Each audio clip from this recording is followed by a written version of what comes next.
She flinched. Right there, under the soft glow of the restaurant lights, surrounded by friends, cake, and polite laughter, she pulled away from me. I'd reached out for a simple hug, a birthday embrace, a gesture of gratitude for the woman who'd shared 10 years of my life. "Don't touch me," she hissed, low enough that only I could hear. "I'm not in the mood to play wife tonight." For a second, I thought I misheard, but her eyes, cold, flat, told me I hadn't. I smiled. It wasn't joy, it was restraint. I leaned close, steady, calm. "You won't have to anymore." And just like that, I blew out the candles. We used to laugh until dawn. Back when she'd steal my shirts, burn my coffee, and tell me love was just friendship with better lighting. I built everything around that light. The business, the home, the future. I thought we were unbreakable. But love doesn't shatter. It erodes. Slowly, quietly, until one day you reach for the person beside you and realize they're already gone. The distance started small. Missed calls, late nights at work, the new perfume she swore her friend gave her. I knew something was off. I just didn't know how deep it went. Not yet. It was a message that found me, a photo sent to the wrong cloud folder, hers but linked to mine. A picture of her and him. I didn't rage. I didn't confront. I just stared at the screen until the image stopped being people and turned into data. Evidence. He was my business partner. Of course he was. I started remembering things. His hand on her back during dinners, her sudden interest in marketing trips, the way their laughter synced like rehearsed lines. It wasn't heartbreak that settled in my chest that night. It was clarity.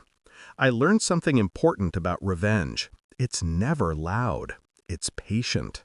I stopped touching her phone, but I installed a silent app that recorded her calls. I stopped asking about her trips, but I followed the expense reports. Every secret they shared, I documented. Every lie they whispered, I archived. I built my revenge the way I built my company. Precise, calculated, foolproof. Then I made changes. Small, invisible ones. Transferred assets, shifted ownership, rewrote contracts. By the time she noticed, everything with our names on it was legally mine. The house, the cars, even the dog she'd posted about endlessly. And him, my business partner? I let him believe we were expanding. He signed papers that handed me his shares, thinking they were performance bonuses. Every signature, every kiss they shared behind my back brought them closer to checkmate. I hosted a dinner, not unlike the birthday party. Same restaurant, same table, same friends. She wore red, like always when she wanted attention. He sat across, pretending to talk about quarterly goals while avoiding my eyes. When the dessert came, I stood up, tapped my glass. "Before we toast," I said, "I just want to thank everyone for being here, especially my wife and my partner. You two have been inseparable lately." A ripple of laughter. Nervous. She shifted. He froze.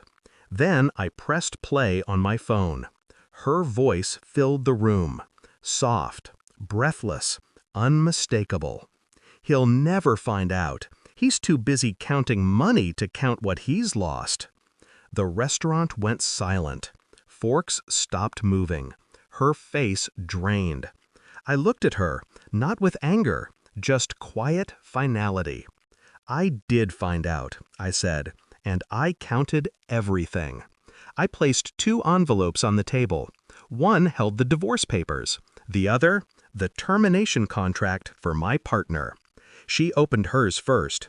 Her hands trembled. He didn't even open his. He just got up and left. She tried to speak, but all that came out was a sound between a sob and a gasp. I didn't stay to listen. The next day, her call started. Apologies, tears, promises. I didn't answer. Then came the threats, then the begging, then silence again. By the time she realized everything she owned was gone, transferred legally and cleanly, It was too late. The world she built on deceit had no foundation left. He lost his reputation. His investors pulled out. She lost her comfort, her illusion of control. And me? I lost nothing, because I'd already grieved before I began. It's been 6 months. My phone still lights up with her name sometimes. I let it ring. She once told me that love was friendship with better lighting. Maybe she was right, because now I finally see her clearly. When I blew out those candles that night, I wasn't making a wish. I was putting something out. Something that should have died a long time ago. And when she said, "Don't touch me, I'm not in the mood to play wife," I meant it when I replied, "You won't have to anymore." Now she doesn't, and I finally have peace.